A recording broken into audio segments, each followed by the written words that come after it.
CAI. This stands for Conventional Artificial Insemination. In the following slides, we will discuss the practicalities of conventional artificial insemination. With any type of breeding program, one thing is for certain. Your bore power and heat checking abilities are vital for success.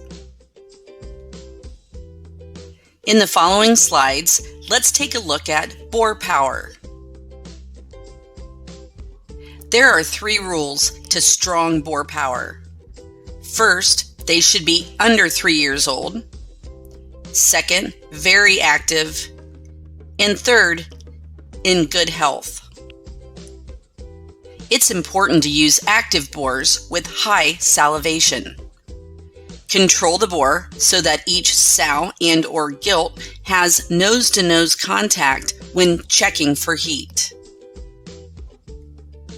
Our recommendations are 1 adult bore for every 100 gilts and 1 adult bore for every 200 sows. Avoid working the bore continuously for more than an hour. An overworked, tired, and/or too heavy of a bore do not do a thorough job. Bores become mature at greater than or equal to 11 to 12 months of age. A Michon cross bore will become mature at greater than 5 to 6 months of age. In the following slides, we will take a look at the practicalities of heat checking. Heat checking is vital for any breeding program. It is important to heat check once a day, every day, 7 days a week, with nose-to-nose contact. While heat checking, look for signs of estrus and touch each female to see if she accepts pressure. It is very important to not rush this task. Signs to look for are ear popping, sticky mucus, and engorged vulva. The females must be in solid standing heat to breed. There are no exceptions. A common reason for failure is breeding females before they are in true standing heat, which will result in discharge and opens. Always allow 2 hours between bore exposure if moving the female to avoid the refractory state. Have the bores and supplies set up and ready to go before starting the breeding process.